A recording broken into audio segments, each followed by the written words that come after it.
Sermon du vendredi 11 Rabi' al-Thani 1447 de l'Hégire à la Grande Mosquée par son éminence Dr Oussama ibn Abdullah Khayyat.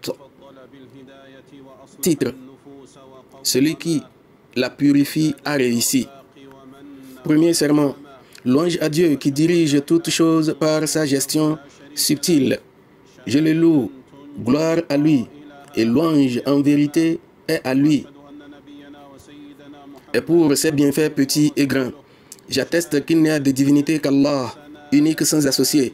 Il a créé l'homme, l'a parachevé, l'a exhorté à purifier son cœur en l'intimidant et en l'avertissant. J'atteste que Mohammed est le serviteur et le messager de Dieu, son élu et son ami intime, son annonciateur et son avertisseur. Ô Dieu, accorde bénédiction et paix à ton serviteur et messager Mohammed, ainsi qu'à sa famille et à ses compagnons qui ont suivi sa voie, imité son exemple et suivi sa voie après lui. Maintenant donc, ô serviteurs de Dieu, craignez Dieu comme il doit être craint. Efforcez-vous de lui obéir et cherchez son agrément. Souvenez-vous qu'il vous a créé pour son adoration. Soyez donc sincères dans votre religion et accomplissez de bonnes œuvres. Heureux celui qui croit sincèrement en Dieu et suit le messager de Dieu. Sur lui la paix et le salut, jusqu'à ce que son commandement lui parvienne. Ô musulmans, purifiez et réformez les âmes, ainsi que réparation et purification les cœurs. Et un espoir que recherchent les êtres rationnels de toutes les cultures et civilisations depuis l'Antiquité. Ils ont emprunté diverses voies pour y parvenir, adoptant de nombreuses méthodes pour y approcher. Ils croyaient qu'en suivant ces voies, ils réaliseraient leurs désirs et leurs espoirs d'une vie heureuse et satisfaisante. Le véritable bonheur qui apporte la satisfaction au monde, apaise les cœurs et purifie les âmes, est celui que le Coran et la noble Sunna expliquent et révèlent avec la plus grande clarté, la plus grande précision et la plus grande intégralité. Dieu a envoyé ses messagers et révélé ses livres pour guider les gens vers la purification de leur âme et la réforme de leur cœur, et pour leur faire comprendre que cela ne se réalisera que s'ils s'acquittent du droit de Dieu sur eux, en lui étant sincères, soumis, car tel est le but de sa création, gloire à lui. Je n'ai créé les djinns et les hommes que pour qu'ils m'adorent. Je ne veux d'eux aucune subsistance. Je ne veux d'eux aucune subsistance, ni qu'ils me nourrissent. En vérité, c'est Dieu qui est le pourvoyeur, le fort, le solide. Le livre d'Allah et la sunnat de son messager, paix et bénédiction d'Allah sur lui, expliquent la voie vers cette purification. Allah a subordonné la réussite de l'homme et a subordonné l'échec et la perte à son contraire. La souillure de l'âme et sa corruption par les péchés. Allah le Très-Haut dit, par l'âme et par celui qui l'a proportionné et l'a rendu plus sensible à ses méchancetés et à ses vertus. Certes, celui qui la purifie a réussi, et certes, celui qui la corrompt a échoué. Et Allah le Très-Haut dit, certes, celui qui se purifie et se souvient du nom de son Seigneur et prie. Et Allah le Très-Haut dit, en s'adressant à son prophète Moïse, paix et bénédiction sur lui, lorsqu'il l'envoya vers Pharaon. Va vers Pharaon, car il a transgressé, et dit, veux-tu te purifier? Et je te guiderai vers ton Seigneur, afin que tu le craignes. Ce livre béni dont Dieu a fait un esprit qui vivifie le cœur est une lumière qui dissipe les ténèbres sur les chemins. Et ainsi, nous t'avons révélé, ô Mohammed, un esprit de notre commandement.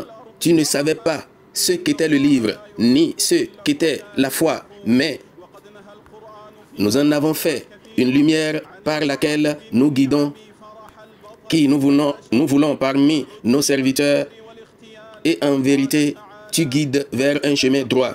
Cela démontre clairement que le fondement, l'esprit, le pilier et le cœur de la purification en islam est l'unicité de Dieu Tout-Puissant.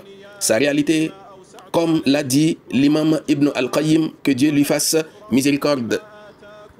Que le serviteur témoigne de l'unicité du Seigneur, béni et exalté soit-il dans la création et le jugement, et que tout ce qu'il veut arrive, et tout ce qu'il ne veut pas n'arrive pas, et que pas un atome ne bouge sans sa permission, et que la création est soumise à son emprise, et qu'il n'y a de cœur qui ne soit entre deux de ses mains.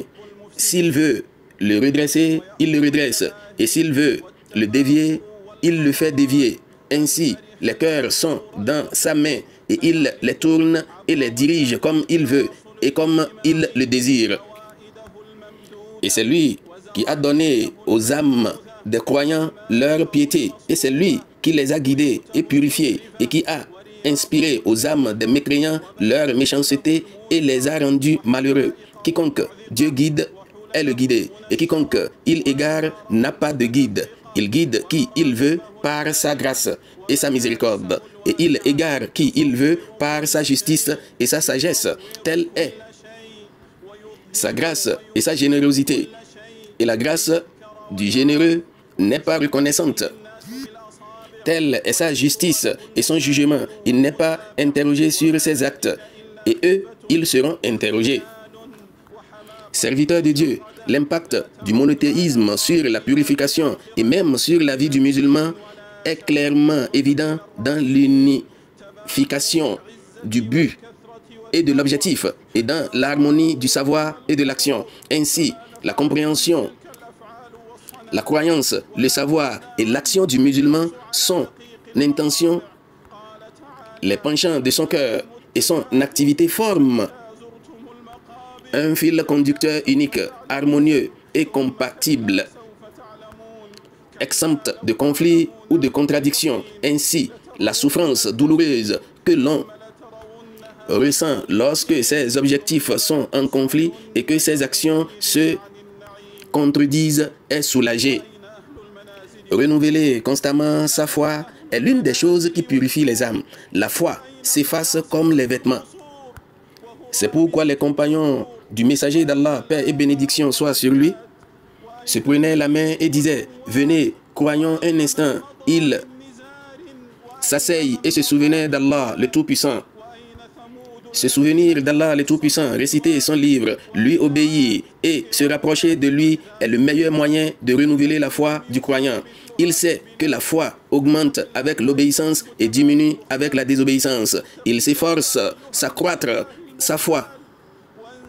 Il s'efforce d'accroître sa foi en se tournant sincèrement vers Allah le Tout-Puissant, dont le fruit béni le plus évident est la purification des âmes, comme le dit le noble invocation prophétique. Ô Allah, accorde à nos âmes leur piété et purifie-les, car tu es le meilleur pour les purifier. Parmi les choses qui purifient l'âme et réforment le cœur, il a le souvenir constant des bienfaits d'Allah qu'Allah a accordé à ses serviteurs. Les compter dépassent l'entendant humain, comme le dit Allah le Très-Haut. Et si vous comptiez les bienfaits d'Allah, vous ne pourriez les dénombrer. Allah est le pardonneur et miséricordieux. Ce souvenir engendre un attachement total à Allah, une dévotion totale envers lui, ainsi qu'une soumission et une humilité envers lui le Très-Haut. Tout ce qu'il nous a accordé, la vie, la santé, la richesse, les enfants, le prestige, etc., est une faveur de sa part, une bénédiction, une faveur qu'il nous a accordée comme et quand il le veut. S'il l'avait voulu, il l'aurait repris quand il l'aurait voulu, car il est le maître de toute souveraineté, et la bonté est dans sa main.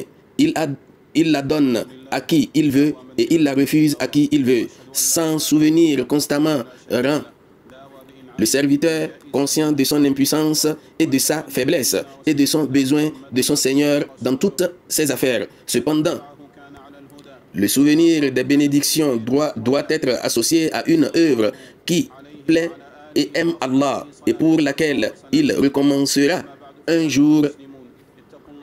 Il récompensera au jour de la résurrection. Sa réalité est la suivante: accomplir de bonnes actions et éviter les mauvaises, être guidé par Allah et suivre le messager d'Allah, sur lui la paix et le salut, ainsi qu'une attention particulière aux devoirs obligatoires qu'Allah a prescrits à ses serviteurs, car il constitue le moyen le plus précieux par lequel le serviteur se rapproche de son Seigneur, comme l'indique le hadith.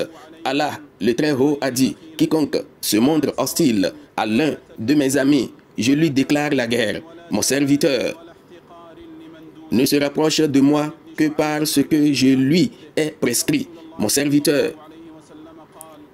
continue de se rapprocher de moi par des actes volontaires jusqu'à ce que je l'aime. Lorsque je l'aime, je suis son ouïe avec laquelle il entend, sa vue avec laquelle il voit, sa main avec laquelle il frappe et son pied avec laquelle il marche.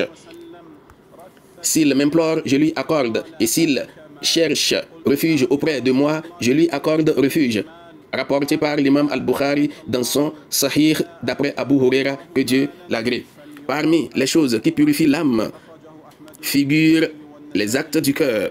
Le cœur est le roi des membres. Il est saint par sa santé et corrompu par sa corruption, comme le dit le hadith. Attention, en vérité, dans le corps, il y a un morceau de chair. S'il est saint, tout le corps l'est. Et s'il est corrompu, tout le corps l'est. Et voici, c'est le cœur. Rapporté par Al-Bukhari et Muslim dans leur Sahih, d'après le hadith d'An-Nu'man ibn Bashir, qu'Allah les agrée tous deux.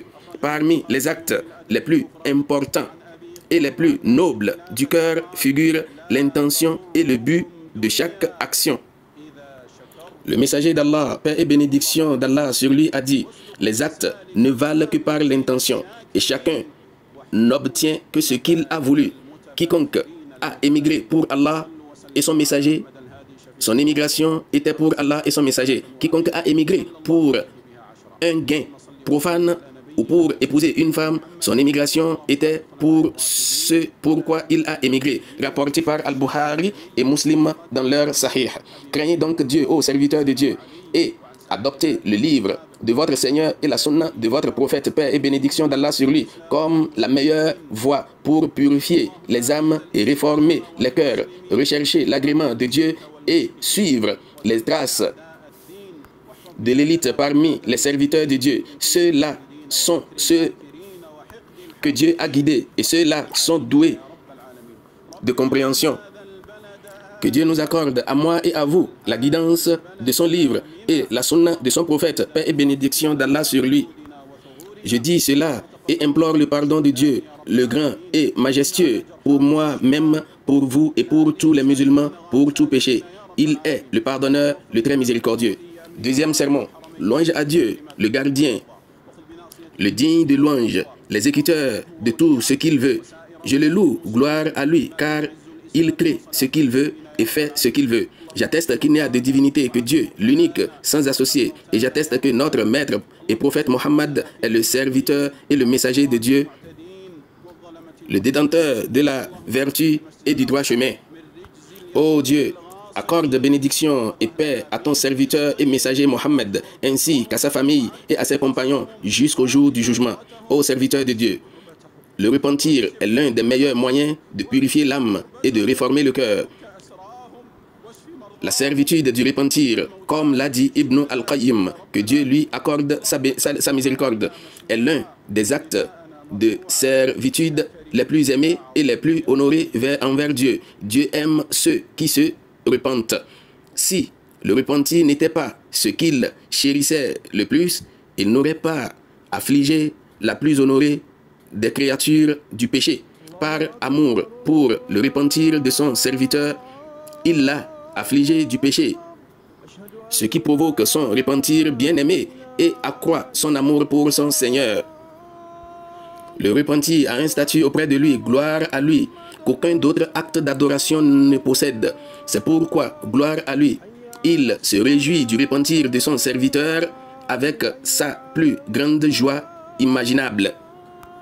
Le prophète, paix et bénédiction d'Allah sur lui, l'a comparé à la joie de celui qui retrouve sa monture, qui porte sa nourriture et sa boisson dans une terre aride et désolée, après l'avoir perdue et avoir désespéré de ses moyens de subsistance. Cette joie ne se trouve dans aucun autre acte d'adoration que le repentir. Le véritable sens du repentir est de revenir à Dieu en s'engageant à faire ce qu'il aime et en abandonnant ce qu'il détresse. C'est un retour de ce qui est détressé à ce qui est aimé. Le retour à ce qui est aimé en fin partie, tandis que le rejet de ce qui est détressé en est une autre. C'est pourquoi Dieu Tout-Puissant a subordonné la réussite absolue à l'accomplissement de ce qui est commandé et à l'abandon de ce qui est interdit en disant: repentez-vous tous à Dieu, ô croyants, afin que vous réussissiez. Tout repentant réussira, et seul réussira celui qui accomplit ce qui est commandé et abandonne ce qui est interdit. Craignez donc Dieu, serviteur de Dieu, et repentez-vous à lui en recherchant son agrément et en suivant l'exemple du messager de Dieu, sur lui la paix et le salut, qui a dit: ô gens, repentez-vous à Dieu, car je me répands à lui 100 fois par jour. Rappelez-vous toujours qu'Allah Tout-Puissant vous a ordonné de prier et de saluer le sceau des prophètes, le guide des vertueux, et d'accorder sa miséricorde au monde. Il le Très-Haut dit dans le livre explicite: en vérité, Allah et ses anges prient et saluent le prophète. Ô vous qui croyez, priez et saluez-le. Ô Allah, prie et salue ton serviteur et messager Mohammed, et agrée, ô Allah, ces 4 califes bien guidés, Abu Bakr, Omar, Ousmane et Ali, ainsi que le reste de sa famille, ses compagnons et ses disciples et ses épouses, les mères des croyants, et ceux qui les ont suivis dans la piété jusqu'au jour du jugement. Et avec nous et avec eux, par ton pardon, ta générosité et ta bienveillance, ô très généreux. Ô Dieu, glorifie l'islam et les musulmans, protège le domaine de la religion, soutiens tes serviteurs monothéistes, unifie les cœurs des musulmans, unifie leurs rangs, réforme leurs dirigeants et unifie leurs paroles de vérité. Ô Seigneur des mondes, fais de ce pays et de tous les pays musulmans une terre sûre de sécurité, une terre sûre et sécurisée. Ô Dieu, accorde-nous la sécurité dans nos patries, réforme nos imams et nos dirigeants et soutiens notre imam et gardien, le gardien des 2 saintes mosquées. Par la vérité, donne-lui des compagnons vertueux et guide-le vers ce que tu aimes et agrée, ce que tu aimes et agrée. Ô exauceur des prières, ô Dieu, guide-le et son prince héritier vers ce qui est le meilleur pour l'islam et les musulmans, et vers ce qui est le meilleur pour la patrie et son peuple. Ô celui vers qui nous retournerons au jour du jugement. Ô Dieu, préserve ce pays, accorde-lui tout le bien et le préserve de tout mal. Ô Allah, libère la mosquée Al-Aqsa. Ô Allah, protège les musulmans de Palestine. Ô Allah, protège les devant eux, derrière eux, à leur droite, à leur gauche et au-dessus d'eux. Nous cherchons refuge auprès de ta grandeur contre toute attaque venant d'en bas. Ô Allah, sois leur secours et leur soutien, notre soutien et notre soutien. Ô Allah, traite ton ennemi et leurs ennemis. Ô détenteur de la majesté et de l'honneur. Ô Allah, affermis notre religion qui est la sauvegarde de nos affaires, affermis notre vie présente qui est notre subsistance, affermis notre au-delà qui est notre retour, fait de la vie un accroissement de tous les biens et de la mort un soulagement de tous les maux. Ô Allah, accorde à nos âmes leur piété et purifie-les. Tu es le meilleur pour les purifier. Tu es le gardien de leur maître et leur maître. Ô Allah, fais que notre fin soit heureuse en toutes choses et préserve-nous de l'ignominie d'ici-bas et du châtiment de l'au-delà. Ô Allah, nous implorons ta protection contre la perte de tes bienfaits, l'altération de ton bien-être, la soudaineté de ta colère et toute ta colère. Ô Allah, nous te demandons d'accomplir de bonnes actions, d'éviter les mauvaises, d'aimer les pauvres et de nous pardonner et de nous accorder ta miséricorde. Si tu veux éprouver tes serviteurs, alors amène-nous à toi avant qu'ils ne soient éprouvés. Ô Dieu, protège-nous de tes ennemis et des nôtres, comme tu le souhaites. Ô Seigneur des mondes, ô Dieu, nous te plaçons dans la gorge de tes ennemis et des nôtres, et nous cherchons refuge auprès de toi contre leur mal. Ô Dieu, guéris nos malades, aie pitié de nos morts, et comble nos espoirs de ce qui te plaît. Termine nos actions par de bonnes actions durables. Notre Seigneur, nous nous sommes fait du tort à nous-mêmes, et si tu ne nous pardonnes pas et ne nous fais pas miséricorde, nous serons certainement parmi les perdants.